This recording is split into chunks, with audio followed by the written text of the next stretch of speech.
As you're probably already aware, Lugia's coming back, which is kind of lame. There's this new Pokemon movie. I don't know the name of the movie. I don't follow the franchise that closely. But the console games are having a distribution event for Lugia there. And Pokemon Go is having a Lugia event here as well. So yeah, our new Tier 5 raid boss, new until April 2nd, is going to be Lugia.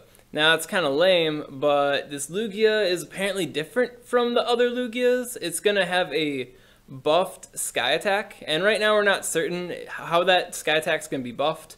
If previous Lugias are going to get the buffed Sky Attack, if they're just changing move in general, or maybe it's Lugia's extra special Sky Attack. If they're going that route, why don't they just make it Aeroblast? Nobody knows. I don't know what it looks like right now. What I'm going to give you is the tips to beat down Lugia using the information that we have from the previous Lugia raids. And given some of the better counters, they're probably going to hold true no matter what happens with the new Lugia raid. So starting out, I don't have a simplified infographic yet. I started working on this one here, but I really wanted to see what the new Lugia looked like before I put more effort into it than I need to. If you want a simple quick reference, you can go to the GamePress page, so pokemongo.gamepress.gg, go to counters, scroll down, and you'll see in the tier 5 Lugia's not there right now. It's because it's an old raid boss. So if you click on Legacy and you scroll down, you'll see Lugia's right there. Click on it and you'll get to the Lugia raid counter guide, and it'll let you know what the best counters are. So we got Raikou, Tyranitar, Mewtwo, let you know their best movesets, some good counters, so decent ones to use for the fight, and then you have the glass cannons and tanks. Yeah, they also have these nice graphs, which are very similar to my graphs. Some say I taught them how to make them. So yeah, so to the right is the more survivable, the higher TDO kind of options, and then going up is the higher DPS options. So up and to the right is where the good is, and you'll see that Raikou's hanging out there. So pretty nice quick reference. I'll have that link in the description for you guys. But this simple swaggy graph, that's nice. Oh, what does the Ryan swaggy graph look like? Alright, so here we got the Ryan Swag Edition. Looks very similar to the GamePress graph because GamePress uses all movesets averaged for their graphs. So yeah, you can see here Raikou included Golem in partly cloudy weather, so you can see how it jumps from like down over here all the way up here if it's partly cloudy outside. So if it's partly cloudy often around you, it's a pretty common weather type. Golem will be pretty awesome, as good if not better than Mewtwo and Zapdos, still worse than Raikou. And then you see Tyranitar's over here, and I included its Stone Edge set and its Crunch set. So you can see that they're about the same, dare to compare. You don't really have to waste a charge TM there. And then Kyogre here, the Blizzard set is actually the one that's doing pretty well. But the Thunder and the Hydro Pump, they're about even, and they're not that far behind. So if you don't want to waste a charge TM on your Hydro Pump Kyogre, but you want to use it as like a tanky sort of option for this fight, then that's certainly reasonable. Other good options, here you see Jolteon rocking it, kind of in between. Like, we're considering it a glass cannon, but it's not as glassy as Gengar, and it's, you know, if you don't have the Shadow Claw set, Jolteon's just as much of a cannon, so if you got some Jolteon stocked up, pretty good option there. And you can see the rest. And at the bottom here, I want to include Lapras, Snorlax, and Walrein, just to kind of debunk some like myths about Lapras.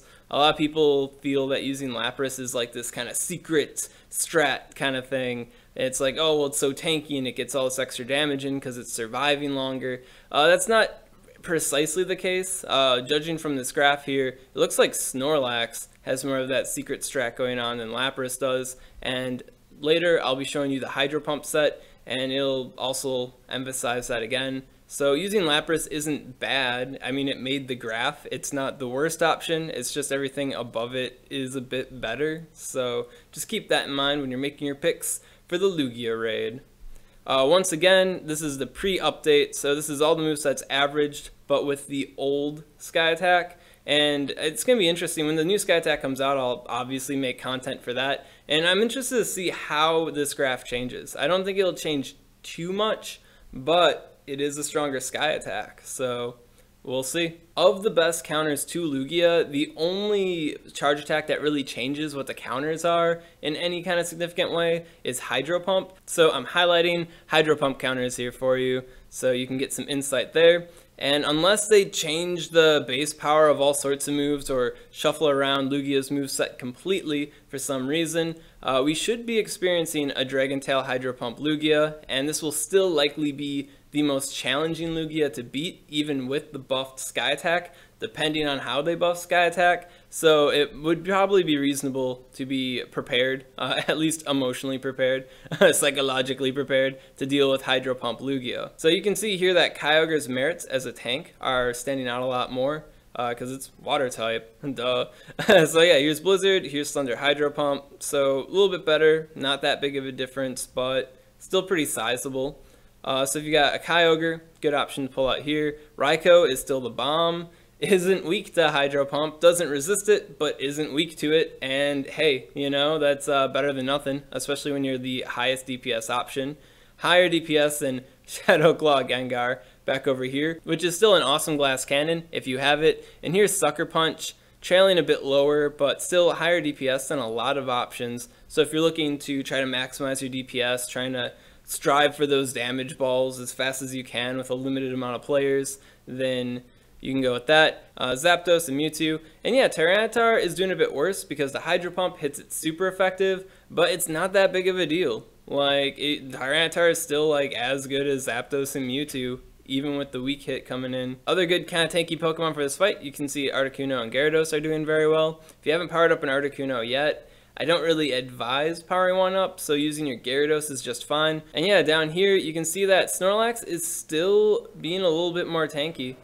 And then the heater kicks in. I mean, they're a lot closer now with the Hydro Pump, but the hidden advantage from Lapras, I don't know, it doesn't exactly exist. I'd say against Hydro Pump sets, it exists here more than it would otherwise. So I mean, if you want to use Walrein or Lapras, I'm not telling you it's a bad idea. It's just Snorlax is looking a little bit better as far as a high TDO option goes in general for the whole fight. So if you're powering anything up, Snorlax is a better defender too. So some things to keep in mind. Now, as far as talking about breakpoints and bulk points go, as you can see here, it gets a little convoluted because there's so much going on. So I'm gonna use my GIMP here to try to highlight things a little bit better for you. So to start off, I just dotted the breakpoints. So these are offensive breakpoints. So the level at which a 15 attack IV Pokemon is doing 1 more damage with their fast move. So if you got a lower attack IV, then you want to check the calculator and see what level you have to power up. But all the other levels highlighted on this graph are bulk points, which is a certain amount of fast moves and 1 charge move, and being able to survive that with at least 1 HP, which allows you to get off more charge moves and use the enemy damage for your own charge moves, maybe potentiate you fainting on a charge move, or if you use it the right way, you can feint on a fast move. Kind of convoluted, so if you don't know what a bulk point is, I highly recommend checking the video guide below and reading the text guide and using the calculator. If anything else, if you use the calculator, it's pretty self-explanatory when you get to it. It just says you survived this many fast moves and a charge move. With a single bar charge move like Hydro Pump, the magic kind of number range you're looking for is like 3 to 5, and then double that for the, potentiating the second charge move. Lugia hits pretty lightly, so bulk points get really incremental like this, so it makes it a little bit harder to talk about than it is for like Kyogre, where Kyogre just kills you outright. But yeah, let's dive into them here. So you'll see here that Raikou, level 40, is pimping way harder than level 37.5. What's not included on here is that there's like a level 39 or level 39.5 bulk point for Raikou, which is significant for it, but I figured that's basically level 40. Like, come on. So that aside, if you look at this though here, you see that the level 32.5 breakpoint is performing just similarly to the 37.5 bulk point for Raikou, which suggests that if you do have a Raikou that's over level 32.5 and you're still pretty far away from level 37.5, unless you're going all the way to 40 basically, there's no real reason to power up your Raikou any further. It's going to be as tanky as ever in the Hydro Pump fight. The next spot that you see Raikou doing stuff is at level 32, which is a bulk point. And this kind of shows how significant breakpoints and bulk points are, because the bulk point is allowing you to survive those extra hits. But what are you doing with that extra survival if you're not getting the extra damage in with the 32.5 breakpoint? So kind of interesting how those interact well. And then for the other bulk points, it's pretty incremental, just because the fight with Lugia is so easy. Like the hits aren't that significant. So the incremental gains throughout the levels, they exist, but the leap from 32 to 32.5 and the very small kind of like hop from 32.5 to 37.5, I feel like above all else, that is something worth pointing out to you. Now we got Zapdos here, and this is level 40 Zapdos, and this is level 32 Zapdos. And for Zapdos, because it is like the same as Raikou, but a little bit less significant, I didn't highlight the bulk points. I mean, there are, I think one minor bulk point between 32 and level 40. It's like 35.5. If you have a Zapdos and it's powered up pretty well, it'd be worth checking out the calculator to see where that bulk point falls, because a level 40 Pokemon is essentially just as good as its last breakpoint and bulk point. So if you're crossing that, then your Zapdos will likely be as good as it is at level 40, so you don't have to max stuff out, save some candy, save some dust. Now one thing that stands out in kind of a weird way on this graph, you'll see that there's the level 40 Mewtwo here, but you'll see that there's a level 37.5 Mewtwo up here. Why is the TDO went up, but why is the DPS going down? What's going on here is that Mewtwo crosses a defensive breakpoint just at about level 40. It's like level 39 or 39.5. And what that does is it slightly decelerates the amount of energy gains Mewtwo's getting from the fast moves from Lugia, which indirectly decreases its DPS. Apparently it does it enough on average that it shows up in this graph like that. I don't think it's anything worth worrying about, but if you're kind of holding off on your like low defense IV Mewtwo, and you're like, oh, this one's bad, well, here's a situation where it's actually looking kind of good. For the rest of Mewtwo, it's just sort of like incremental changes. You can see that 32.5 to level 37.5, that kind of got a good leap going on there. And then level 29, and then 27.5. And then there's the attack breakpoint, a level 27. So if you're really getting thrifty, that's the attack breakpoint. Pretty good DPS though. Like, I mean, it's far to the bottom left on this graph, but these are all level 40 Pokemon. I mean, so if you spin it the other way, you're like, man, my level 27 Mewtwo is as good as a maxed out Jinx. So something to keep in mind there. Tyranitar doesn't have any red dots, and that's because its last attack breakpoint is at level 20.5, pretty dang low.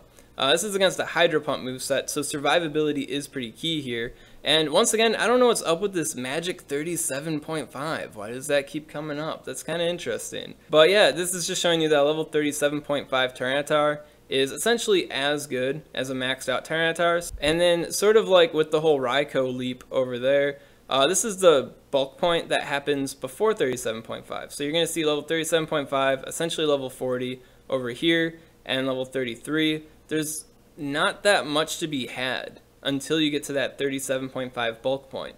So if you've got a Tyranitar, it'd probably be worth it to power it up like past level 30 to level 33. But unless you're going for like gold, you're going all the way to home, you may as well just stay at the level 33 bulk point. Maybe power it up like a little baby bit more if you're concerned about your HP and defense IVs. You're not entirely certain if you're making the bulk point and you don't want to use the bulk point calculator. I don't know why you wouldn't want to use the bulk point calculator. It's super freaking easy. It just spells it out for you. Just type in Tyranitar.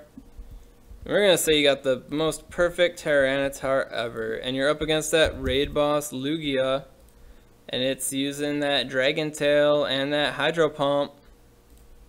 What's going on? Oh look, this is telling you the minimum level to survive X amount of fast moves after one charge move. And it tells you your level and the CP, and that's based off of your IVs.